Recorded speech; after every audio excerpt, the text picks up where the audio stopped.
Obsidian Entertainment has mastered something most RPG developers miss entirely. They've figured out how to make failure fun. After spending 20-plus hours as a trigger-happy commander bumbling through corporate conspiracies and cult drama in the Outer Worlds 2, I can confidently say this sequel understands what made the original special while fixing almost everything that held it back. You're not some random colonist anymore.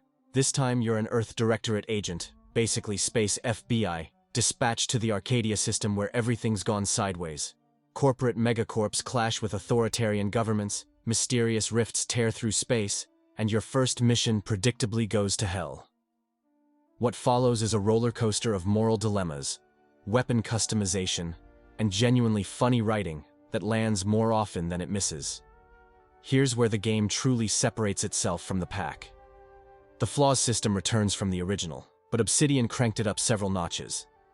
These aren't just stat debuffs, they're personality traits that emerge based on how you play. Reload your weapons constantly.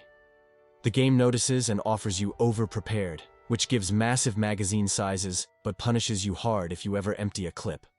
Crouch everywhere like a paranoid space raccoon. Your knees start cracking, alerting enemies to your stealthy approach. Tell too many lies? You might become a compulsive liar who automatically selects dishonest dialogue options. What makes this brilliant is how these flaws actually enhance role-playing rather than restricting it. I accepted the wasteful flaw after burning through ammunition like it was going out of style. Sure, vendor prices increased slightly, but enemies started dropping ammo guaranteed. Combined with a vendor discount from another flaw, I never worried about supplies again. The freedom to build a genuinely flawed character changes everything. Most RPGs encourage min-maxing and optimal builds. The Outer Worlds 2 encourages chaos. Want to play a lucky idiot who somehow succeeds despite terrible decisions? Go for it. A smooth-talking engineer who avoids combat entirely? Absolutely doable. The game rewards experimentation in ways that feel organic rather than forced. Let's address something important. The original Outer Worlds had mediocre gunplay at best. Weapons felt weightless, enemies stood around waiting to die, and the whole experience screamed, "We're an RPG studio, not a shooter developer." The sequel fixes this comprehensively. Guns have real heft now. That triple-barrel shotgun delivers a satisfying 1-2-3 punch that never gets old. Energy weapons crackle with menacing power. My personal favorite was any weapon running on Zeranium. Dealing radioactive damage to organics while overcharging robot enemies created hilarious tactical situations. The variety goes beyond damage types too. 10 different ammunition types mean constantly experimenting with loadouts. Weapon modifications let you customize your favorite guns extensively. Though I hot swap so frequently, I rarely maximize the mod system's potential. Tactical time dilation returns from the first game, essentially Fallout's FI-ATS system, reimagined for space combat. Additional gadgets like the acidic dematerializer for dissolving inconvenient corpses, and N-ray scanner, revealing cloaked enemies and engineering. Puzzles expand your tactical options significantly. My only complaint? The gadget button defaults to whatever you used last, leading to awkward moments when I forgot to switch back to time dilation before combat started. Obsidian's writing remains their strongest asset.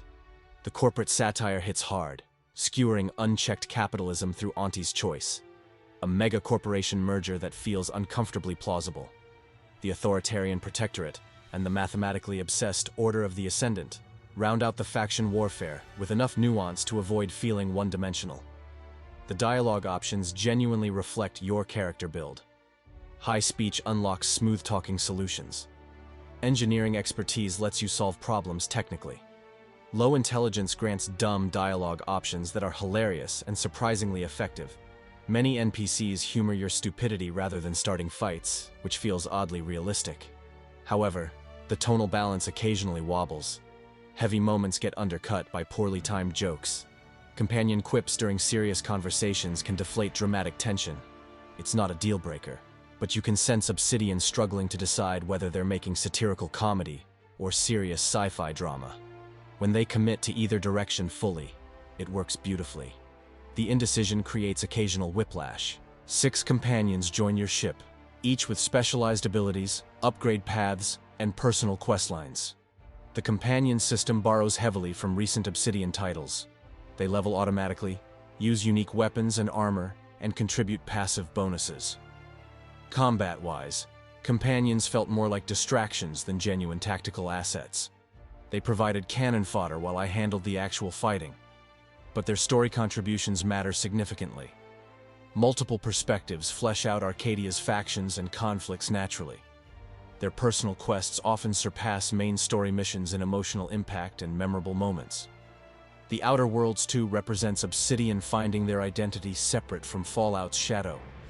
The first game felt like a spiritual successor trying too hard to recapture past glory.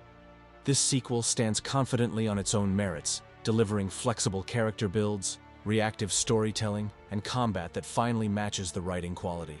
Not everything lands perfectly. Some skill trees feel underutilized in the primarily combat-focused missions. Load times between planets create pacing issues during later quest hopping. Waypointing in complex structures could use refinement. A few boss encounters lean too heavily on enemy spam rather than interesting mechanics. But these criticisms feel minor compared to what Obsidian achieved here.